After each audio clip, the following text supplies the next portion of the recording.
Really, we're gonna go around. Okay, first, if you know you've been new here, tell me your name and what are you most afraid of? Okay, so I know there's some people facing them like, like what is going on, right? I'm gonna start on my right, actually. And state your name and what are you most afraid of? Huh? Okay. Yeah. My name is Maurice. I think I'm most afraid of heights. Heights. Okay. That's good. Okay. That's good. Crystal, and I'm most afraid of spiders. Okay, spider. Can't even feel them. I'm afraid of the ocean. My name's Jesse. Okay. Afraid of the ocean. I mean, not taking a boat. Okay. My name is Johnny. I think right now in my stage of life, I'm afraid of uncertainty. Uncertain. Okay. Oh, God. Ooh, we get deep. Huh? All right. Yes, very surfacing. I am Vincent. I'm afraid of being in a riptide because I've been in one before. Oh wow. And I didn't swim against the current. I swim against the current, not towards the current. Amen. Okay. There's that. I was in Oregon. My name's Rebecca. I'm afraid of many things, but cockroaches. La cucaracha.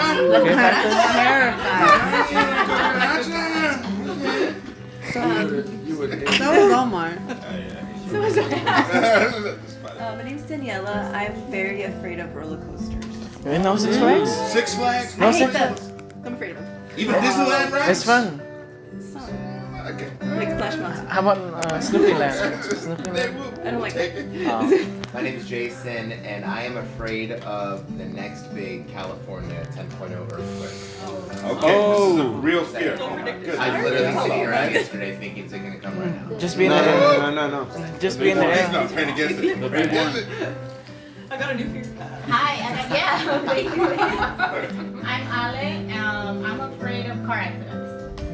That's real. Woo. I see it every single time on the phone. That's why. Oh. I'm okay. I'm like. When you see Alec, turn left. Hi everybody, I'm Amanda. A lot of the things that have been mentioned I'm fearful of. But I guess something that I also dislike, in addition to the other things, is escalators. I don't like them. Wait, why? I don't like them. Something might have happened. Wait, in case it Backstory stops? at some point. I have to hide myself up before them. So Wow. there you go. Okay.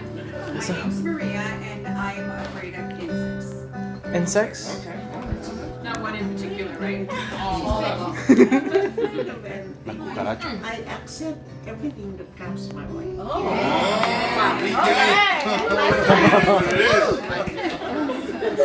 I'm calling you when I find a cockroach. Drowning. Afraid of drowning? Okay, okay. Gosh, that is scary. Equally afraid of Afraid of drowning? Okay. All And right. also roller coasters. Roller coasters too? I have a hate what is it? It used to be Tower of Terror. Oh, I've never been on. No more Tower of Terror. You got rid So of it goes it. up and down. Guardian Galaxies is wild. I would never go there. It's Guardians of the Galaxy now. Like free They fall. remodeled It is? the Oh. They changed the theme. Let's go, Talisha. Oh, what's your name again? Afraid? Just kidding. So I feel a lot of different statements, different meanings. I'm afraid of.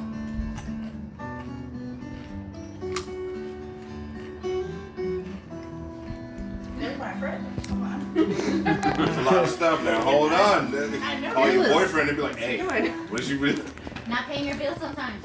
I don't know. That's what I'm afraid of. Hey, everyone's afraid. Auto pay. They took it out, nothing's there. Come back to you in one set. One. Yeah. Okay. My name is Nina, and I'm afraid of heights, like the free fall roller coaster type, and equally of dark. So roller coaster and dark is like goodbye to me. Goodbye to me. In the dark. I mean, I And the light. was able to do money to like say, I'm not afraid of speed. I'm afraid of the fall. Me too. I like to So fall. no drops in the dark. No Or drops going in the upside dark. down. No, No, but if it's just in the I don't want to go with me to Six Flags. My heart rate is a Oh, little yeah. too high, so don't ask me questions. Hold on. my name is Joshua. I don't know. For some reason, I'm blanking. I can't think Fears nothing. Yeah, Crystal, what's the truth of this here? What's he afraid of? Breaking a bone. Yeah. Okay, we'll go back to round 2. All right, you guys think about this, okay? There's one more person and someone else. All right. Hi, my name is Tony. Something that I'm afraid of is, I think just something crazy going down like while I'm asleep, whether it be like an earthquake or like a fire. Yeah. That's a little deep too. That's a little trigger. Anxiety. That's what it is. All right. Scenario. Find out. Say it like Next week. Okay. I like sports. Not being in control. Not being in control? Hold on now, you hit some triggers there. See people's faces go. Well, let me tell you. Let me tell you. Okay. All right. So, Josh, you still drinking yours? I'm gonna share mine. If you haven't, we'll do it. You like roller coasters? You like falling? All right. So, my name's Omar, obviously, and for me, the biggest thing is rats. I hate rats. I'm from New York and I hate rats. I hate rats. Now, the reason I've seen rats, throughout the city, through a basement somewhere, and I freak out when I see rats, okay? So I am scared of rats, right? Okay. So we all have different fears, right? Believe it or not, there's even phobias that transpire to fears, right? You got arachnophobia, fear of spiders, right? You got chorophobia, fear of dancing, right? Yeah, these exist. Phobias that people have. Fear of dancing, right? Ergophobia, fear of work. Now, I think all of us sometimes might have that. Like, I got that. We love our jobs. Some of us do. I mean, some people, Babe, I literally have that. So some guys might have there's different phobias, right? Fear my mom. But we know that fear, what does it do sometimes? It can paralyze, right? Like it's something that could be real or not real, right? Obviously, Ephesians 6:12, right? It says we're not fighting against the evil rulers or authorities. We're fighting against evil rulers or authorities in the unseen world, right? There's different things that we're fighting against, right? Now, when we talk about, obviously, emotions, like fear is definitely more than an emotion, right?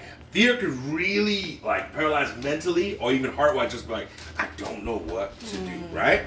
We know that throughout the Bible, it says fear is definitely like a spirit, but it's not from God, right? John 10, verse 10, it says, Satan only comes to steal and kill and to destroy. This is what fear does to a lot of us here, right? So the question is really, can fear steal a miracle? Oh, wow. Well, let's read on here in Matthew chapter 14, okay? And we're going to see a very descriptive, moment that fear took over someone's life, right? In Matthew chapter 14, starting verse 22 to 31, who could be my amazing volunteer? Jesse. All right. So it's Matthew chapter 14, we'll start verse 22, okay? And a lot of us know the story, and we're going to really see it right, okay? Matthew chapter 14, starting verse 22. Everyone there? All right. Okay, awesome. This one. Immediately, Jesus made the disciples get into the boat and go on ahead of him to the other side, while he dismissed the crowd. After he had dismissed them, he went up on a mountainside by himself to pray. Later that night, he was there alone, and the boat was already considerable distance from the land, buffeted by the waves because the wind was against it. Shortly before dawn, Jesus went out to them, walking on the lake. When the disciples saw him walking on the lake, they were terrified. It's a ghost, they said, and cried out in fear. But Jesus immediately said to them, Take courage, it is I, don't be afraid. Lord, if it's you, Peter replied, tell me to come to you on the water. Come, he said. Then Peter got down from the boat, walked on the water, and came toward Jesus. But when he saw the wind, he was afraid, beginning to sink, cried out, Lord, save me. Immediately Jesus reached out his hand and caught him. You of little faith, he said, why did you doubt? So we see here, right? Jesus, obviously the title before it even starts says Jesus walks on water, right? So we see that Jesus obviously went out with the disciples and went some time to pray, okay? So he got some time, and we know that obviously his disciples were far away, right? And when Jesus was walking to him, what did the disciples say? Oh my gosh, it's a ghost. They were terrified. Now, if a ghost came out of nowhere here too, I would be terrified too. Don't get me wrong. I'll be the first black person in the movie just running away like I'm gone. See y'all later, right? It's in the closet, right? We would be. Would everyone be calm if a ghost came out of here nowhere? Oh yeah. It'd just be like very calm, like. I was There'll be no. Are you gonna take me with you? Yeah, Just use a vacuum cleaner. I would see the speed of light in everyone's bones right now. It's like, okay, everyone's gone, right? So, guys, we know that at this moment, the disciples feared something that they didn't know, like they couldn't see, right? They didn't know what was happening at this very moment, right? Now, when you think about this, right, in life, what are some things that could bring us fear? Different things. What are some different things that could bring us a lot of fear? You guys, some of you guys shared of it a little bit. What are some things, Ali? I think losing a loved one. Losing a loved one. And Okay. losing a house? Losing a house. Yeah, that's real. Lack of self-preservation. Lack of self-preservation. Okay. Change, a transition. Change, transition. Responsibilities. Responsibilities, right? The world, I feel like now the world, they don't want to take responsibility of a lot of different things, right? Finances, relationships. A lot of people now, they can't even define their relationship, right? They'll be like, I'm with this girl. What is it? I don't know if I'm really dating her. What? It's like no one could really, like, people now have a fear of really committing to something, right? It's something that there's different, even financially. People don't want to work anymore, right? People don't really want to give responsibility. There's a lot of different things, right? And we realize fear is a lot of different factors in people's lives that we see that really paralyze people, right? Now, when you see Peter here, okay? Peter said, hey, tell me to come to you on the water. And he came, right? Now, Peter was walking on water. How would that make you feel if you walk on water? Like a magician? Okay. Be pretty cool, right? I'll be moonwalking on there doing nonsense. Like, I'll just be like, yeah. Peter was walking on water. Now, what happened? What do you think what happened to Peter after he realized he was walking? They were scared. They thought it was a monster. Doubted, scared, right? He couldn't believe it. He was like, man, this is a miracle, but I just don't know how true this really is. And Jesus is telling him, hey, come to me, right? And he started to drown. Isn't that for some people too? They can't believe it's too good to be true. They go to God, they're like, you know what? It's too good to be true. And they start drowning, right? So for Peter here, it was like, hey, he started to doubt. And it stole his miracle. Wow, come on, bro. Like, people remember Peter walking, but people remember Peter drowning more than anything, right? Like, we kind of skipped that part. We're just like, yeah, but he drowned. It's like, wow, like, the doubt stole his miracle, right? So, realistically, hey, problems, stress, different things can really rob us of the miracle, right? Right. Well, let's read, obviously, the scripture here, what that really looks like when you really doubt, right? In James 1, Come on, Omar. starting verse 6 through 8. Preach, bro. Good stuff, bro. James chapter 1 here, and we'll read verses 6 through 8. You can be my volunteer. James 1, 6 through 8. Talisha. James 1, verses 6 through 8. It says, but when you ask, you must believe and not doubt, because the one who doubts is like wave of the sea, blown and tossed by the wind. But a person should not expect to receive anything from the Lord. Such a person is double-minded and unstable. All right. It says until in all they do, right? At the end of it, right? So what does doubt do sometimes? It makes you double-minded, right? Now, what does that mean to be double-minded? I mean, you hear that, you're like, wait, what does that mean? What does it mean to be double-minded? Amanda. I would say, like, you go back and forth between a decision. Like, you can't make up your mind. You're like, one this way, it's like back and forth. Okay, back and forth. Uncertain. Uncertain, I heard indecisive. Alec. Duplicitous. duplicitous, right? Like one foot in, like you're trying to figure out something. Now, isn't that? Yeah, like that's a weird word, like, right? Definition. Yeah. Like, yeah, damn. Unreliable. Unreliable, right? You say you're gonna do it, but then you don't do it. I want to make change, but I'm not gonna really do it. Like it's just tough to really put a pin on. You're like, so what do you mean? Like, there's nothing that you put your heart in, right? Now, obviously, with some of these double-minded, like when fear causes that, right? The unreliable, unstable, right? Now, when you think about it, Thomas, when Jesus, like he was like, I won't believe unless I touch Jesus, and Jesus was right there, and he still was like, no, I don't believe it. And then he touched him and was like, okay, now I believe. Yeah. That's how some people are even with the Bible. Right. About God. They're like, I won't come to God unless I touch God. And I'm like, that's a very scary thing to do, but okay. But that's how some people live their lives at this very moment, right? Now, for Peter, obviously, he was double-minded at that time.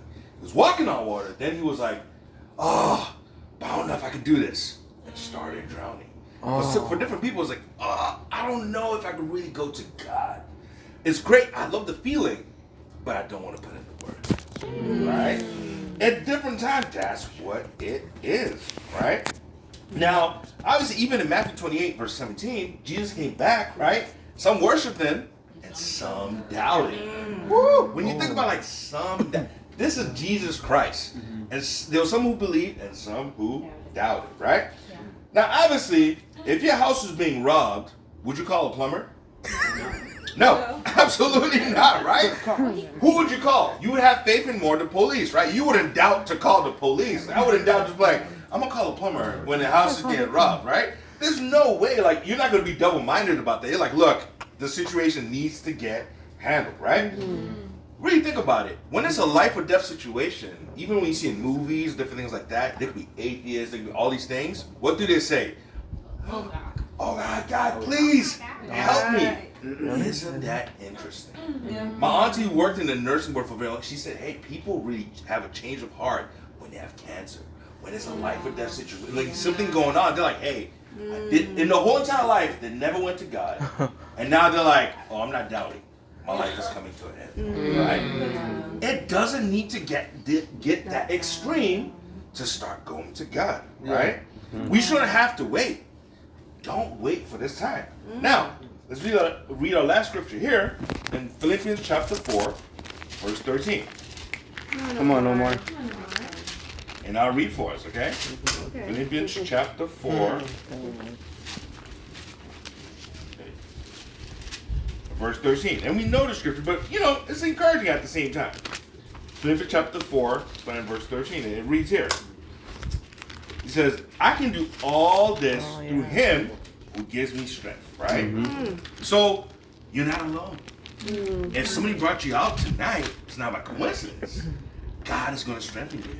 So whether you have fear or you have doubt that's going to be paralyzing you, you can do all things through him who gives you strength. God is going to give you strength. If you have a hard time studying out the Bible, God's going to give you strength. You have a hard time praying, God's going to give you strength. You have different times in your life, God's going to give you strength. Don't let it be a fear factor in your life. Don't let fear paralyze you. Don't be afraid to change. Really get closer to God.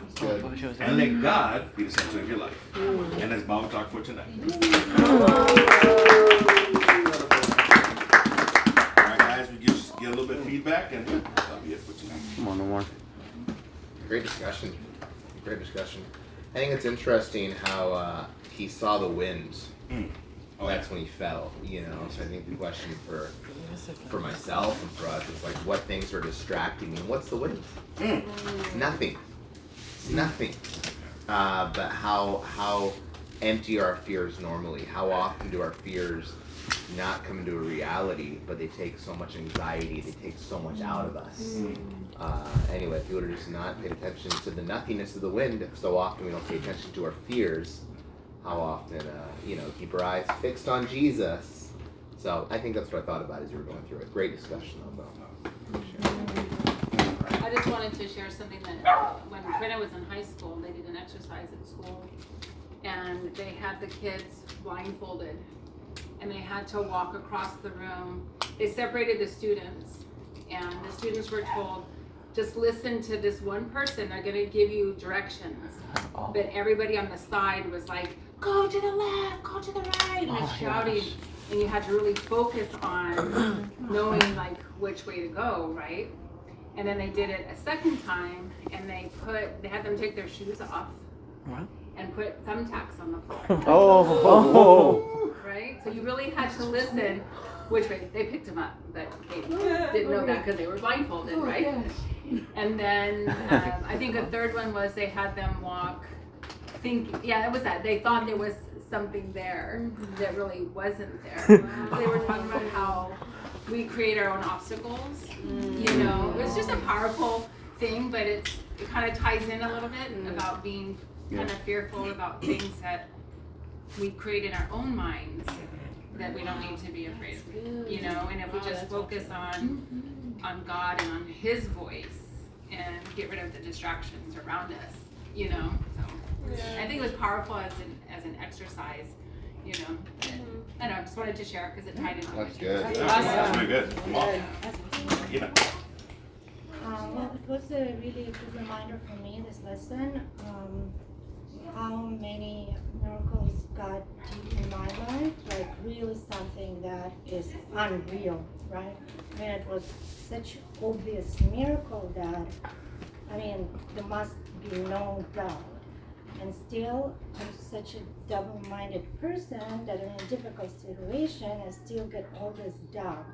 I have to go to my miracles list to read them again, but sometimes I don't go straight to my miracle list, which I have to do. So thank you for reminding me to really work on my double-minded nature and really work on trusting.